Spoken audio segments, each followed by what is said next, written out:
एक ऐसा पुल जिसके बारे में लोग सुनकर भी उनकी रूह कांपने लगती है। नमस्कार दोस्तों, राउंड अप हॉरर में आप सभी का स्वागत है। मेरा नाम है ऋषि। मैं आप सभी को डरावनी कहानियां सुनाता हूँ।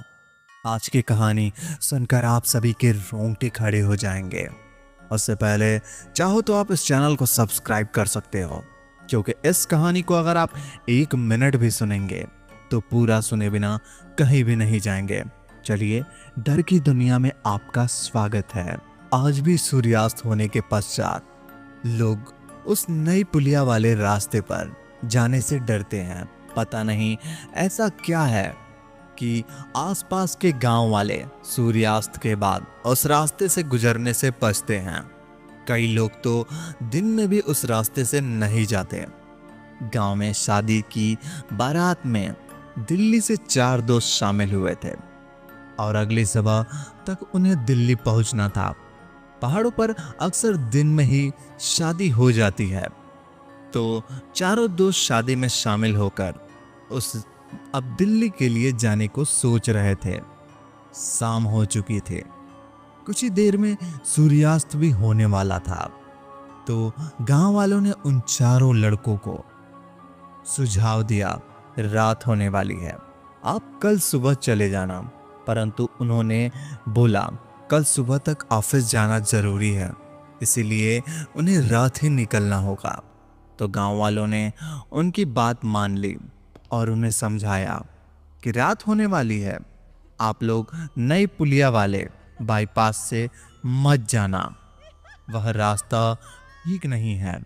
रात को वहां से कोई नहीं गुजरता, वह बहुत सुनसान रास्ता है और उस नई पुलिया पर बहुत सी दुर्घटनाएं भी हुई हैं, इसलिए आप मुख्य सड़क से ही जाना।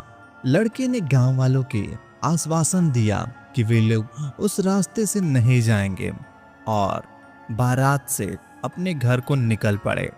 पर जल्द ही रात हो गई। उन्होंने सोचा पुराना रास्ता बहुत घुमावदार है, वहां से बहुत ज्यादा समय लगेगा, ना पुलिया से ही वाला बाईपास ले लिया जाए जो शॉर्टकट है। आखिरकार लड़कों ने वही गलती की जिसका खामियाजा उन्हें भुगतना पड़ा। उन्होंने गांव वालों की बात नहीं मानी और जानबूझकर नई पुलिया वाले रास्ते पर चल पड़े। रास्ता एकदम सुनसान था, वहां से कोई भी गाड़ी नहीं गुजरती थी। उनकी कार चलते चलते पुलिया के पास पहुंच गई। तभी उनमें से एक लड़के ने कहा, यही है वह पुलिया जिसकी बात गांव वाले कर रहे थे। सुना है यहीं से बहुत सारी दुर्घटनाएं हुई हैं। पर जैसे ही उनकी कार पुलिया के पास पहुंची, अचानक से कार अनियंत्रित हो गई और पुलिया से सीधा नदी में जा गिरी। दुर्घटना में 4 दोस्त की मौत हो गई। गांव वालों को सुबह पता चला कि एक कार पुलिया के पास दुर्घटनाग्रस्त हो गई, जिसमें 4 लोगों की मौत हो गई। इस घटना से पूरे गांव में सन्नाटा छा गया। सारे लोग चिंता में थे। आखिरकार ऐसा क्या हुआ कि जब से यह नया पुल बना है, यहाँ पर लगातार घटनाएं घटती जा रही हैं। गांव वालों के पास ही एक पुजारी को बुलाकर पुल की शुद्धिकरण करवाया। उस क्षेत्र में पूजा कर वास्तु दोष को शांत किया। दिन और महीने बीतते रहे, कोई अप्रिय घटना नहीं घटी। लोगों को लगा कि शायद पुल सब कुछ शांत हो गया है। गांव वाले के कुछ लोग अब उस रास्ते को भी सफर करने लगे। फिर भी अधिकांश लोग अभी सूर्यास्त के बाद उस रास्ते पर जाने से बचते थे। परंतु किसी के साथ कोई असामान्य घटना नहीं घटी और ना ही किसी ने कुछ सामान्य अनुभव किया। एक दिन गांव के कुछ शराबी लड़के शराब पीने के लिए उस पुल के नीचे बैठ गए, जिसमें से एक ने कहा, हमें यहाँ नहीं बैठना चाहिए, तुम जानते हो यहाँ कितनी सारी घटनाएं घटी है। परंतु दूसरे ने उससे टोकते हुए कहा, अरे कुछ नहीं होता, और अब तो इसका शुद्धिकरण भी कर दिया है, तब से कोई एक्सीडेंट नहीं हुआ। और वैसे भी अभी दिन का समय है। और इतना कहकर वो पैक बनाकर पीने लगे और अपने पीने में इतना मस्त है कि उन्हें पता ही नहीं चला कि कब सूरज डूबा और कब अंधेरा पसरा। तभी उनमें से एक ने नशे में कहा, अरे तुम जानते हो, मैंने तो बड़े बड़े भूतों को चकमाचूर कर दिया है, तो पुल वाला भूत क्या मेरे सामने? अगर किसी में हिम्मत है तो मुझे छू कर दिखाए। उसका इतना कहना था कि जैसे वहां मौत आ गई हो। एक अदृश्य शक्ति ने उसे शराबी को हवा में उठाकर इधर उधर पटक दिया। वो लोग जान बचाकर भागने से और गांव पहुंचकर बदमाश होकर गिर पड़े। गांव वाले उन सभी को उठाकर पास के अस्पताल ले गए और उन सभी का प्राथमिक उपचार कराया। इसके बाद वे लोग होश में आ गए। होश में आने पर उन सभी ने बताया वे लोग पार्टी करने के लिए नई पुलिया वाली नदी के पास गए थे। वहां उन्होंने शराब पीकर इस दौरान किसी अनजान शक्ति ने उन पर हमला किया और उनकी यह दशा कर दी। यह सुनकर गांव वालों के पैरों तले जमीन खिसक गई। जिस दहशत को वो भूलने लगे थे वह फिर से उनके सामने आ गई। यह खबर आग की तरह पूरे इलाके में फैल गई। फिर से वह रास्ता सुनसान हो गया। सूर्यास्त के बाद वहां से लोग गुजरने से बचने लगे। एक दिन उसी गांव के एक अंधेड़ सा आदमी जो बकरी पालने का कार्य करता था, दोपहर के समय अपनी बकरियों को पास के जंगल में चुगा रहा था। बकरियां आराम से चर रही थी, इसलिए वह एक पेड़ के नीचे जाकर बैठ गया और लेटकर अपनी बकरियों पर नजर रखने लगा। परंतु दिन भर बकरियों के पीछे भागते हुए वह बहुत थका हुआ था। यूं ही लेटे लेटे उसकी आंखें कब लग गई उसे पता ही नहीं लगा। कुछ घंटे बाद एक तेज और ठंडी हवा के झोंके उसकी आंखें खुल गई। वह इतना देर से सो रहा था, उसे समय का आभास ही नहीं हुआ और शाम को भी होने वाली थी। उसने देखा उसकी सारी बकरियां वहां से गायब थी। अब सकपकाकर उठा। बकरियों के गायब होने या जंगली जानवरों द्वारा शिकार बना लिए जाने का डर उसे सताने लगा। उसने आसपास के इलाके में बकरियों को खोजा, परंतु उसे कहीं भी बकरियां नहीं मिली। अतंत उनके मन में विचार आया कि कहीं बकरियां पानी की तलाश में नदी की तरफ तो नहीं न चल दी। और बकरियों को खोजते खोजते वह उसी पुलिया के वाले रास्ते की ओर चल पड़ा। उसके मन में डर भी लग रहा था, परंतु जीवन भर की पूंजी खोने का डर उस पुलिया वाले डर से कई अधिक था। और वैसे भी सूर्यास्त होने के अभी कुछ समय हुआ था, तो वह भागता भागता उस रास्ते की ओर चल पड़ा। कुछ समय पश्चात वह नदी के पास पहुंच गया। उसने देखा उसकी सारी बकरियां नदी के पास चर रही थी। अब वह कुछ निश्चिंत हुआ। वह बकरियां को बुलाने लगा और सारी बकरियां इकट्ठा करने लगा, जिसको बहुत समय लग गया और उसे पता ही नहीं चला कि कब वह पुल पार करके गांव से बहुत दूर आ गया। अब वह बकरियां इकट्ठा करके गांव की तरफ आने लगा। इसी बीच सूर्यास्त भी हो गया था, परंतु अभी अंधेरा नहीं हुआ था, इसलिए वह अभी आदमी तेजी से गांव की ओर आने लगा। जैसे ही वह आदमी पुल पर आया, एक छोटा सा 6-7 साल का बच्चा उसका रास्ता रोके खड़ा था, जिसका पूरा शरीर एकदम सफेद सा था। उसका सफेद शरीर देखकर बकरी वाले की सांसें मानो अटक सी गई। उसके पैरों से जमीन एकदम स्थिर हो गया, क्योंकि वह जान गया था यह कोई सामान्य बच्चा नहीं, अवश्य कोई प्रेत आत्मा है जो उसका रास्ता रोके खड़ी है और निश्चिंत ही आज उसकी मृत्यु तय है। कुछ समय तक वह बच्चा एकाटक आदमी को घूरते रहा और फिर एक डरावनी सी हल्की सी आवाज में उस आदमी को देखकर फुसफुसाया, अगर तूने इस पुल को पार किया तो तेरी जान ले लूंगा। और इतना कहते ही वह बच्चा हवा में गायब हो गया। इसे सुनने के बाद वह आदमी डर से एकदम विक्षुब्ध सा हो गया। वह पुल पर किसी पुतले की तरह एकदम अवस्था में जमकर खड़ा हो गया। उस पुल को पार करने की हिम्मत नहीं हो रही थी। कुछ समय बाद वह आदमी चेतना में आया। उसने डरते डरते खुद पर काबू किया और इस तरह अपने बेटे को फोन मिलाया। फोन मिला के उस अपने बेटे को कॉल उठा दिया। बकरी वाले का बेटा पेशे से एक ड्राइवर था जो रोज पास के बाजार में सावरिया को लाने जाने का काम करता था और उस समय शाम क्या आखिरी चक्कर था। वह सावरियों को लेकर गांव की ओर आ रहा था। उसके बेटे ने फोन उठाते कहा, हेलो पापा बोलो। पर दूसरी तरफ कोई आवाज नहीं आई। 2-3 बार पूछने पर आदमी ने दबी सी आवाज में उत्तर दिया, बेटा मुझे बचा लो, मैं यहाँ इस पुल पर खड़ा हूं और वह मुझे ले जाएगा। बेटा जल्दी आजा, तू कहाँ है? यह सब बातें सुनकर उसके बेटे के हाथ पांव फूल गए।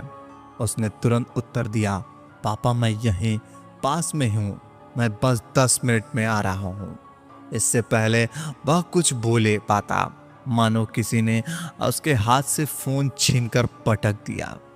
यह सब सुनकर उसका बेटा समझ गया निश्चित ही उसके पिता के प्राण संकट में है और उसने तुरंत सावरिया को भरी गाड़ी से पुल वाले रास्ते की ओर मोड़कर, यह देखकर सभी सावरिया हड़कंप मच गया। वे चिल्लाने लगे, अरे तू कहाँ जा रहा है? तू पागल हो गया है? तेरा दिमाग तो ठीक है, गाड़ी रोक। लोग चिल्लाकर उसे रोक रहे थे पर उसने किसी की नहीं सुनी और गाड़ी चलाता रहा। वह बोल रहा था, मेरे पिता पुल पर खड़े हैं, उनको लाना है, शायद वे खतरे में हैं, मुझे उन्हें लेने जाना है, मेरा विश्वास करो, किसी को कुछ नहीं होगा। वह तेजी से गाड़ी चलाते हुए पुल के पास पहुंच गया और पुल पर पहुंचते ही गाड़ी रोक दी। ड्राइवर गाड़ी से नीचे उतरा, उसके साथ और भी लोग नीचे उतरे। अपने पिता को ठीक ठाक देख उसके सांस में सांस आई। उसके साथ लोगों को भी ड्राइवर का पिता पुल की दूसरी तरफ किसी पत्थर से मूर्ति की तरह खड़े रहे। ड्राइवर अपने पिता को बुलाने लगा, अरे पिताजी मैं आ गया हूँ, आपको कुछ नहीं होगा, आप इधर आ जाओ। अपने बेटे की आवाज़ सुनकर बकरी वाले हड़बड़ी में अपने बेटे से कहा, मुझे यहाँ एक बच्चे का भूत दिखा, उसने मुझे धमकी दी है, अगर मैं पुल पार किया तो मेरी जान ले लेगा। यह सुनकर सारे लोग बोलने लगे, अरे यहाँ कोई भूत प्रेत नहीं है, आपको कोई वहम हुआ होगा, आप आ जाओ, यहाँ कोई नहीं है, रात होने को है, हम सबको भी घर जाना है, वैसे बहुत देर हो चुकी है। लोगों की बात सुनकर ड्राइवर ने सहमति से सिर हिलाया और अपने पिता को लेने के लिए पुल पार करके उस पार चला गया। उसने अपने पिता के हाथ पकड़ा और उन्हें समझाने लगा, आपको कोई वहम हुआ है, यहाँ पर कोई नहीं है, आप घर चलो, रात हो गई है, आप घबराओ नहीं, हम सब आपके साथ हैं, आपको कुछ नहीं होगा। उसने अपने पिता का हाथ पकड़ा और उनको पुल के इस तरफ ले गया। पुल के इस तरफ लाते ही उसके पिता ने कहा, अपने आप को कुछ नहीं हुआ, यहाँ कोई भूत नहीं है, वह आपका वहम था, चलो घर आप। और सभी सावरिया गाड़ी में बैठने लगे। लेकिन तभी बकरी वाले के मुंह से खून निकलने लगा और वहीं उसकी मृत्यु हो गई। यह देखकर सभी सावरिया हड़कंप मच गया। और सभी लोग यह एक देखकर स्तब्ध थे। फिर से एक एक आतंक का माहौल पूरे क्षेत्र में अपने पैर पसार चुका था।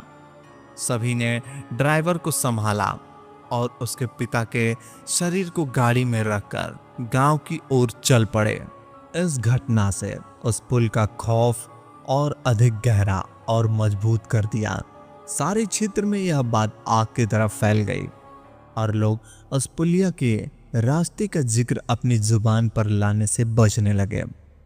अपने पिता के मौत के बाद वह ड्राइवर कुछ विपुच्छ सा होने लगा। अपने पिता के अलावा उसकी दुनिया में कोई नहीं था। पिता की मृत्यु के बाद वह बहुत हताश सा रहने लगा और अक्सर यह बोलकर रोने लगता कि मेरे पिता की मौत का कारण मैं हूँ। मेरी गलती के कारण मेरे पिता मर गए और वो मुझे भी मार देगा। ड्राइवर अब रात को अपने घर जाने से बचता था। वह आस के पास के पड़ोस के घरों में सोने के लिए चला जाता। पड़ोसियों द्वारा इसी कारण पूछने पर बताता उसे अपने घर में वही भूत दिखता है जिसके बारे में पिताजी ने बताया। वह मुझे मार देगा। अब वह ड्राइवर और अधिक विक्षुब्ध सा हो गया। वह गांव वालों को पागल की तरफ भटकने लगा और बड़बड़ाने लगा। वह आ गया। उसको नहीं मारना चाहिए था। मैंने पाप किया है और भी बहुत कुछ। गांव वाले उसे पकड़ने का प्रयास करते तो वह दूर भाग जाता और किसी को पकड़ में नहीं आता। एक दिन उसके पड़ोस के ड्राइवर लाश उसके घर में फंदे से लटकती हुई मिली। ड्राइवर ने आत्महत्या कर ली। अब सारा गांव वहां इकट्ठा हो गया था और लोग इस तरह से बात करने लगे। कुछ देर बाद पुलिस भी मौके पर पहुंच गई और उन्हें लाश को अपने कब्ज में लेकर पोस्टमार्टम के लिए भेज दिया और सारे घर में सील करके घर को छानबीन की। प्रारंभिक छानबीन में ही ड्राइवर द्वारा लिखा एक सुसाइड नोट मिल गया। उसको पढ़ते ही पुल और रहस्य से पर्दा उठ गया। ऐसा क्या लिखा था उस सुसाइड नोट में? उसमें लिखा था कि वह पुल एक भूतिया है जहां एक बच्चे ने बलि दी गई थी और उस बच्चे की आत्मा वह अपनी मौत का बदला लेने के लिए भटक रही है। ड्राइवर ने यह भी बताया कि दामोदर ठेकेदार के कहने पर उसने देव बहादुर के बच्चे को खरीदा और एक तांत्रिक के हवाले किया जिसने उस बच्चे को बलि चढ़ा दी। ड्राइवर ने यह स्वीकार किया कि वह बहुत बड़ा पाप कर चुका है और अब उस पाप का बोझ नहीं उठा पा रहा है, इसलिए उसने आत्महत्या कर ली। दामोदर ठेकेदार के उस इलाके में जाना मना ठेकेदार था और उसे इस नई सड़क और उस सड़क के मुख्य सड़क से जोड़ने वाले पुल को बनाने का ठेका मिला हुआ था। लेकिन इस पुल को बनाने के दौरान उसे बहुत सारी समस्याओं का सामना करना पड़ा। सड़क का ठेका पास कराने के लिए पुल का निर्माण बहुत महत्वपूर्ण था। उसने पुल बनाने का बहुत प्रयास किया, परंतु हर बार कोई न कोई दुर्घटना या मशीन गड़बड़ी हो जाती थी जिसने उससे कार्य को दुरुस्त सब बना के रख दिया था। अब वह पुल उसके करियर और प्रतिष्ठा के लिए अत्यंत आवश्यक था, लेकिन वह बार बार अजीब घटनाओं और दुर्घटनाओं का शिकार था। किसी ने उसे बताया कि यह पुल शायद एक बलि मांग रहा है। दामोदर ने अपनी समस्याओं का समाधान खोजने के लिए एक स्थानीय तांत्रिक को मुलाकात की। तांत्रिक ने कहा यह पुल बलि मांग रहा है, यह बलि से संतुष्ट होगा। दामोदर ने तांत्रिक के कहने पर एक बकरे की बलि दे दी, परंतु फिर भी पुल का निर्माण या कार्य शुरू नहीं हो पा रहा था। बार बार इसमें अड़चनें आ रही थी। एक दिन तांत्रिक ने ठेकेदार को सलाह दी कि शायद यह पुल मानव की बलि मांग रहा है। आज तक इसे वह नहीं मिलेगी, यह निर्माण पूरा नहीं हो सकता। यह सुनकर दामोदर स्तब्ध रह गया। दामोदर ने सोचा कि यह उसकी आखिरी उम्मीद थी और वह इस पुल को हर कीमत पर बनवाना चाहता था। तांत्रिक की सलाह के बाद दामोदर ने फैसला किया उन्हें किसी मनुष्य की बलि देनी होगी। दामोदर ने इस ड्राइवर को पैसे का लालच देकर अपने साथ मिला लिया। एक बच्चे का इंतजाम करने को कहा। ड्राइवर ने वही मजदूरी करने वाले एक नेपाली मजदूर के परिवार को निशाना बनाया जो पुल का निर्माण में काम कर रहे थे। मजदूर गरीब था और उसके 3 बेटे थे। दामोदर ने उस परिवार को, छोटे को, उसकी गरीबी का लालच देकर खरीद लिया और तांत्रिक के साथ मिलकर उस बच्चे की बलि चढ़ा दी। ड्राइवर के सुसाइड नोट पढ़कर अब पुलिस हैरान रह गई। अब पुलिस ने जमींदार ठेकेदार के बारे में पड़ताल की तो पता चला कि वह एक राष्ट्रीय पार्टी का सदस्य बन चुका है और दिल्ली में रहता है। इसलिए अब उसको गिरफ्तार करने के लिए पुलिस को उसके विरुद्ध मजबूत साक्ष्य जुटाने लगी। सबसे पहले उन्होंने उस तांत्रिक को खोजबीन शुरू कर दी, परंतु पड़ताल से पता चला कि इस इलाके में पहले से एक तांत्रिक रहता था जिसकी कुछ महीने पहले मृत्यु हो गई। अब पुलिस का साक्ष्य इकट्ठा करने और अधिक जटिल होने लगा। गांव वालों ने उससे पूछताछ करने पर कोई ठोस सबूत नहीं मिला। वे केवल उनके सहयोग कर सकते थे क्योंकि वे सब लोग भी बच्चे को न्याय दिलाना चाहते थे और उस पुल को आतंक और भय को खत्म करना चाहते थे। एक दिन गांव के पुजारी ने मन में ठान कि वह बच्चा आत्मा से बात करेगा और उसे गांव वालों को माफ करने और उस पुल को गुजरने वालों को क्षति न पहुंचाने की विनती करेगा। इसलिए वह चुपचाप शाम को पुल की ओर बढ़ चला। पुल की ओर उस रास्ते में माहौल एकदम सुनसान था। सन्नाटे को चीरता हुआ नदी के कलकल की आवाज और धीरे धीरे ढलते सूरज के साथ चारों तरफ बढ़ता हुआ हल्का हल्का अंधेरा, जंगल में जंगली जानवर की बढ़ती हुई हलचल और धीरे धीरे अंधेरे में गुम हुआ आदमी की परछाई। पर पंडित जी ने दृढ़ निश्चय लेकर गए हुए थे और उसके मन में होठों पर एक साथ राम नाम का कंपन हो रहा था और इसी राम नाम जपते पुल के पास आ पहुंचे। और पंडित जी के साथ क्या हुआ, क्या वो अपनी योजना में सफल होते हैं या नहीं, जानने के लिए जुड़े रहिए। मिलते हैं अगले भाग में, तब तक के लिए धन्यवाद। अगर कहानी पसंद आई हो तो वीडियो को लाइक और चैनल को सब्सक्राइब कर दीजिए ताकि हमारी आने वाली कहानियाँ सबसे पहले आप तक पहुँचे।